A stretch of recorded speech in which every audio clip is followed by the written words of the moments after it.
Hello everyone, welcome to the LeverX webinar series, a free educational service offered to SAP customers to inform and demonstrate SAP functionality and industry best practices to improve your business performance. Our webinar today is entitled, Driving Value with the Internet of Things. In this webinar, we will review how the Internet of Things is driving innovation in SAP solutions and how customers are adopting Internet of Things to better connect their business, transform their operations, and reimagining their customer experiences. My name is Alan Mendel, Vice President at LeverX, and I will be the moderator for today's webinar. Before we begin our topic, let me briefly introduce you to LeverX. Great, Alan, and thank you for the opportunity to speak with you, your team, and customers, partners, and friends. What I prepared today is an overview, as Alan discussed, and really the point of it is to provide kind of a high-level overview of what the Internet of Things is and how SAP views it, some of our key capabilities and new solutions, as well as how to engage and work with SAP and LeverX. And in fact, hopefully, if Glenn can make it, you'll see a really wonderful demonstration of some of the capabilities live. I will be showing screenshots, etc., in this presentation, and as Alan said, we can follow up with a link. So I'm going to start with a point of view around what the Internet of Things is. Our point of view is it's really not about the things themselves. There's a huge amount of hype around all of the technology and the things, but in the end, it's really about radically transforming your business processes with those things. Now, that's not a revolutionary statement, but the point is we're going to show you technology building blocks where you can connect anything and put it together with business processes, etc. But at the end, real value comes from the change business process, and the real value potential is huge.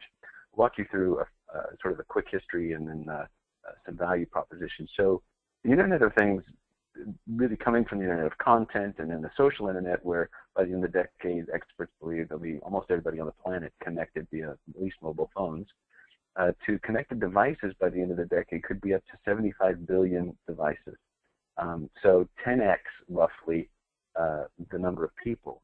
And so that's a lot of opportunity to build solutions and build value. And if you look at, this is a diagram put together by Beecham Report, that the Internet of Things will really hit all relevant industries. And it's a huge opportunity, and happy to share the specs so you can see the different solution areas where IoT can be applicable. Some very high-level statistics just on the power of this. If you think about the digitization of the planet, which effectively is what's happening here, we have a huge opportunity to be more insightful. I heard a quote the other day where an analyst said people in the future are going to be stunned at how poor the information we had was when we were making decisions. It's kind of an interesting thought. But if you look going forward that IoT and related technologies have the potential to hit 70% reduction in CO2 emissions from lighting, agricultural, we're not going to stop at 8 billion people. We have to feed ourselves. That it could increase yields by 67%, 500 billion impact in manufacturing, 22% margin impact. The one that I find most interesting is the connected car. Lack of collisions means no medical, no insurance costs, productivity. You can work the entire time you're in the drive. So huge impact. So the opportunity here is incredible. And if you look at some of the numbers just on the core industries that are being served here, Cisco estimates 14 trillion in economic value and increased revenues or lower costs. So bottom line, I don't know if all these numbers are right, but the truth is it is big, and it's much like mobile and the web itself, and that this is a macro trend that's going to affect every area of business, and every business should be figuring out its strategy today, and we'll talk through about how to do that and what we've learned by engaging with a number of customers. Basically, we see customers going through this maturity curve. And the maturity curve that we see is that customers are first connecting with billions of internet-connected devices. And that's what you hear a lot about today is connecting. And the reality is connecting and getting insight is going to be sort of the basics of how this stuff works. And I'll walk you through our capabilities to do that. But bottom line, we believe that this will become commoditized fairly quickly, that everything will be connected. That will be expected. And getting insight is, a dashboard. I'm a Silicon Valley startup guy, and you end up, my buddies have, companies with devices and apps, and you basically get insights on everything from, your heart to what's going on in your house. But the reality is that this is only the beginning. I was at a webinar, and I saw a beautiful presentation where they were showing a dashboard of all the equipment of a manufacturer globally, and they said, aha, we have a pump that's going bad in one of the oil rigs, the temperature's wrong, the pressure's wrong, so we called the company and we said, hey, you should check that out, and 3 days later they called us back and said, you were right, that pump was going to go bad, and everybody went, oh, and clapped and thought that was fantastic. I was stunned by the fact that as they found the problem was wonderful, but their way to operate it, they were in Star Wars, and then they went back to 1933 and dialed up Phil and said, hey, Phil, you should go check that pump 3.5.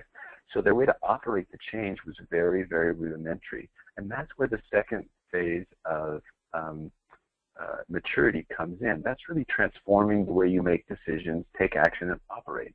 And that requires the integration into the business applications and suite that SAP provides, where you're running your environmental safety and you're running your Cyclo, or you're running any of the applications that will then help you take action. And then the third phase, really nobody knows that much about, but it's the most exciting phase, is how customers, once they have the information and they're sensing this information from all of the various sensor information that's coming in, and then operating differently, they begin to see themselves differently. And we see this, and I'll give you a couple of examples, where customers begin to view the business they're in differently. A good example of this, we were at Sapphire, and the CEO of Under Armour was there, and they have purchased a number of fitness applications, and they have tens of millions of users using their fitness applications, where you can track all your fitness statistics, but also you can link with, let's say you're a runner, you can link with a runner who happens to be in Europe at the time doing an evening run while you're doing a morning run, and you're about the same skill levels, and you can run with each other and even compete. And basically, they've built a digital community around the amateur athlete. So is Under Armour in the shoes and shirts business, or are they in the digital community business?